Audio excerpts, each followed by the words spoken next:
Robert Conrad wasn't just a Hollywood rebel, he was a man forged by struggle, survival, and raw determination.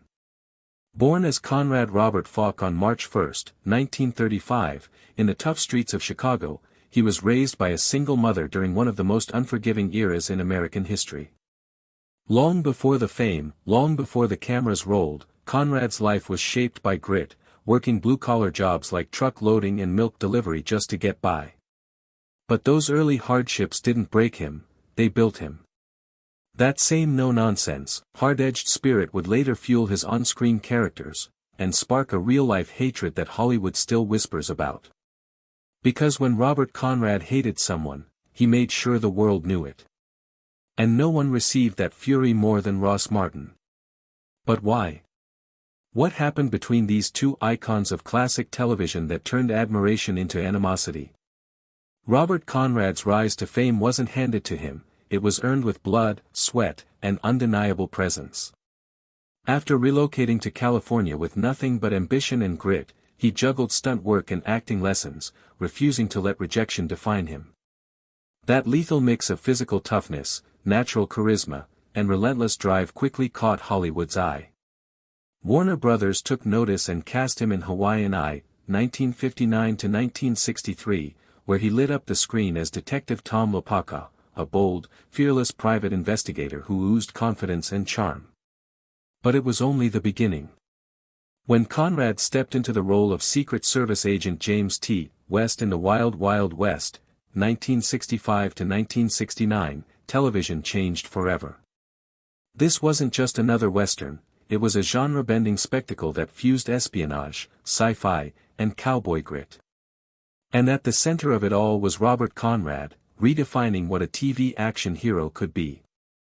Robert Conrad wasn't just an actor, he was the real deal.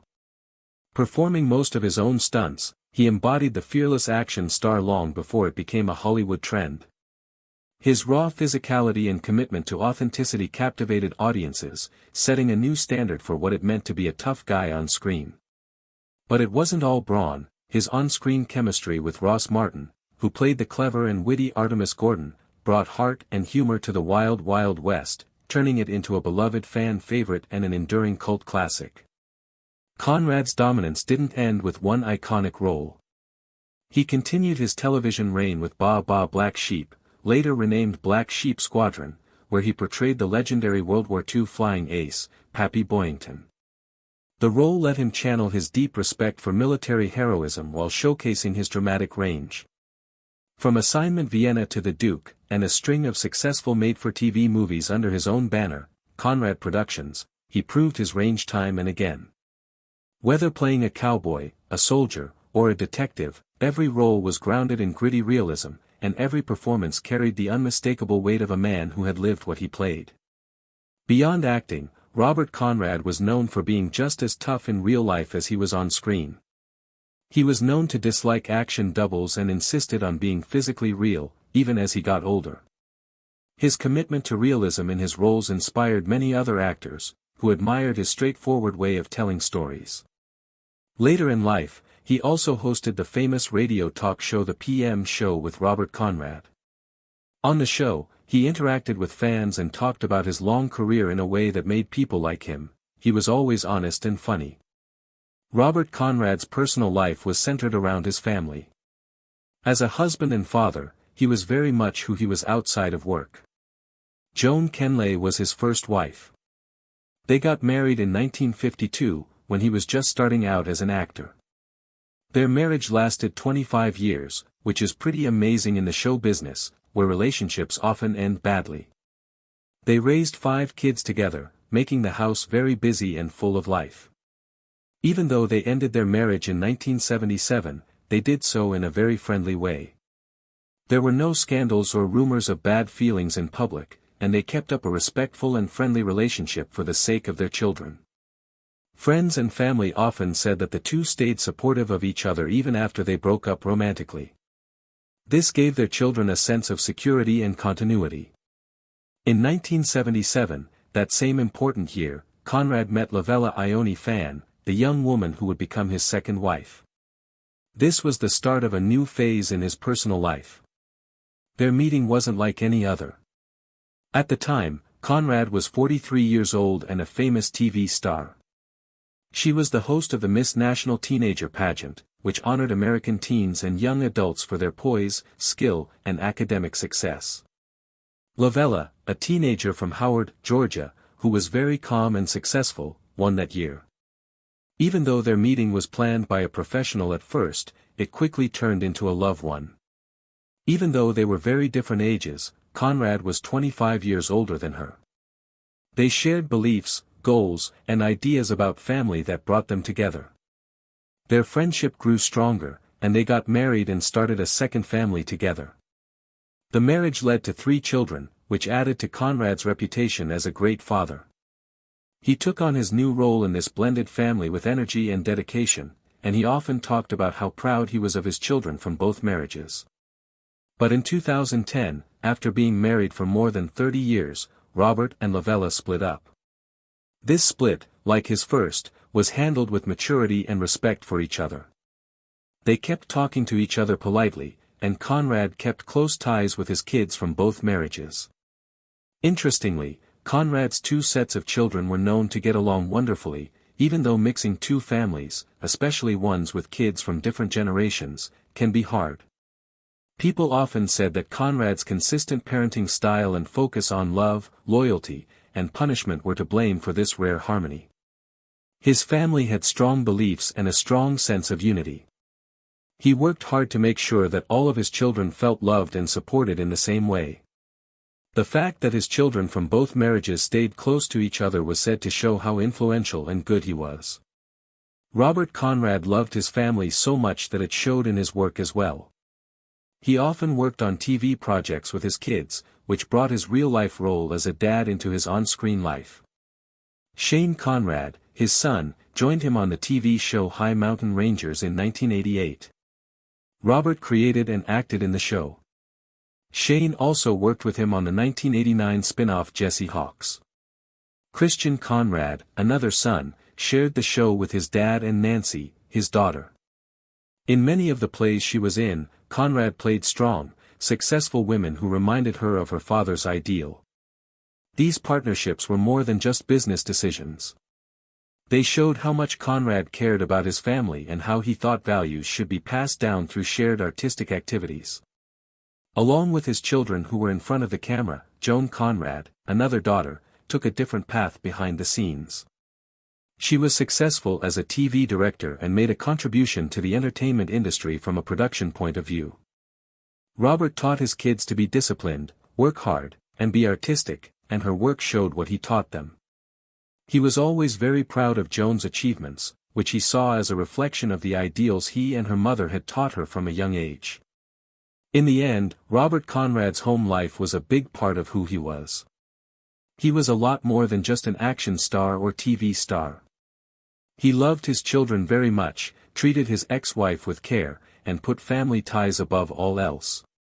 His work lives on.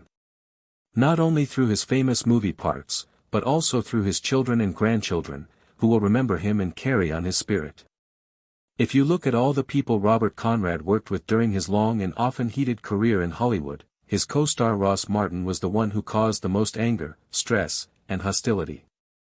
They played adventurous Secret Service agents James West, Conrad, and Artemis Gordon, Martin, respectively, on the famous 1960s TV show The Wild Wild West. However, their on-screen chemistry often belied a relationship that was anything but friendly behind the scenes. Even though the show was a hit and as their characters interacted with each other, Robert Conrad secretly and sometimes not so secretly hated Ross Martin, allegedly calling him pretentious, overly intellectual, and more than once unbearable. Conrad, a proud, big-bodied actor who did his own acts and embraced a rough, overly masculine image, looked down on Martin a lot of the time, almost to the point of contempt. Martin was a trained stage actor with a master's degree who loved Shakespeare and spoke many languages fluently. He handled acting with a serious mind and academic accuracy. That intellectualism was very different from Conrad's more natural, blue-collar way of doing things. Reports say that Conrad thought Martin's flair for the dramatic and constant character changes on the show made him look like he was always trying to steal the show from him. The many different voices, accents, and strange behaviors Martin showed as Artemus Gordon, the master of disguise, were praised by reviewers. But to Conrad, they were an annoying attempt to take attention away from the show's main character. Their personal styles were as different as the ways they played their parts. Conrad had a short fuse and had been a street fighter and athlete. He was known for being honest, being bold, and needing to be in charge. Martin seemed more refined, sophisticated, and understated, which Conrad is said to have taken as arrogance. Crew members say that Conrad often didn't listen to Martin's ideas and would make fun of him on set. The two were also often at odds during production meetings. One former writer for the show said that their arguments got so bad that scripts had to be changed to give Conrad more important roles because he thought Martin's character was getting too much attention. The tension didn't go away when The Wild Wild West finished in 1969. In the late 1970s and early 1980s, when the group got back together for TV movies, Conrad reportedly didn't want to do it and only agreed to do it after negotiations made sure he would have complete control over the script. One source said that Conrad clenched his teeth whenever Martin's name came up in conversation and barely tried to hide how much he didn't like having to stand next to Martin at press events. People who knew Martin well said he was aware of the dislike, even though he was always polite and professional and never spoke badly of Conrad in public. Even after Martin's unexpected death in 1981, the relationship stayed cold, tense, and never got better. Some people think that Conrad's strong dislike of Ross Martin may have come from deeper feelings of insecurity or even jealousy. Conrad was proud of how physically strong he was, but Martin's intelligence and ability to steal scenes with a raised eyebrow or a smart line may have made Conrad feel threatened or even competitive. For Robert Conrad, Martin might have stood for everything in Hollywood that he didn't trust. The smartest people, the players who wanted to be praised instead of doing anything, and the theater chameleons. Over the course of his life, Robert Conrad had many fights and arguments with directors, producers, and co-stars. However, his hatred for Ross Martin lasted the longest and was the most bitter.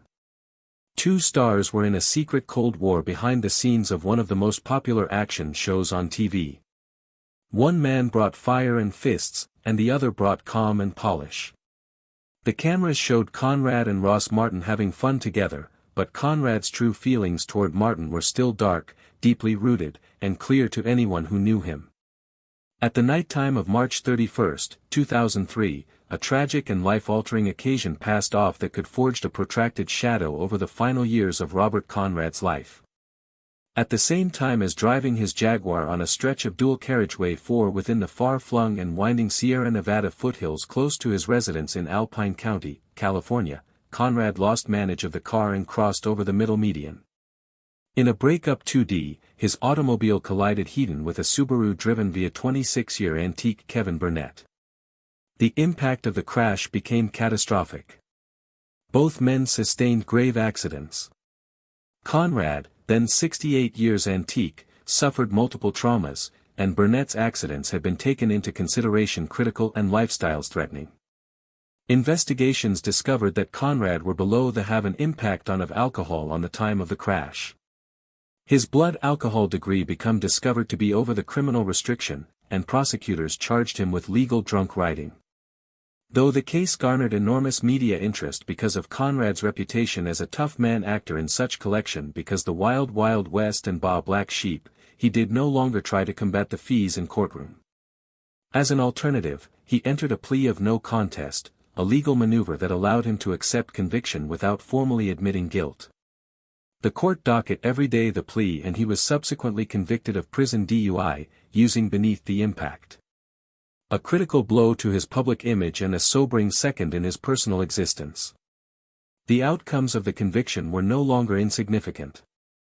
Conrad becomes sentenced to 6 months of residence confinement, a length at some stage in which he became electronically monitored and constrained from leaving his house except beneath precise situations.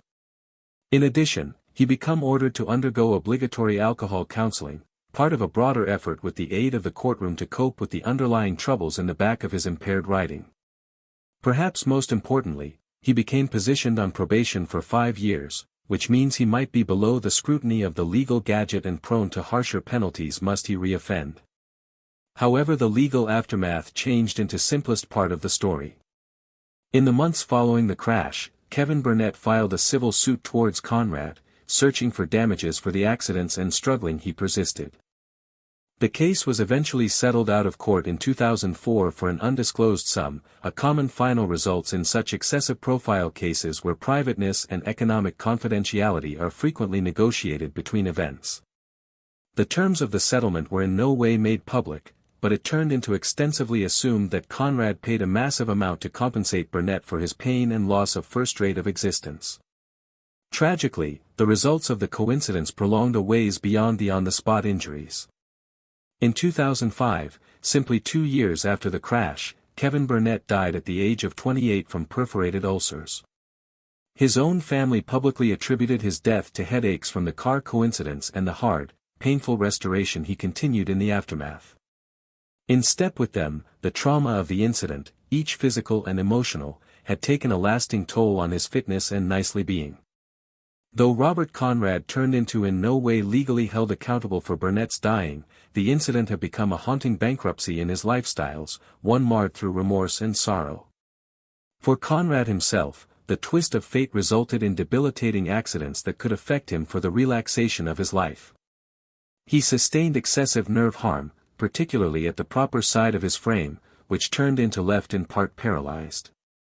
The person as soon as known for his rugged athleticism and daredevil spirit, who famously executed his own stunts and reveled in physical roles, become now dealing with a stark new reality marked via constrained mobility, chronic ache, and the irreversible outcomes of neurological trauma.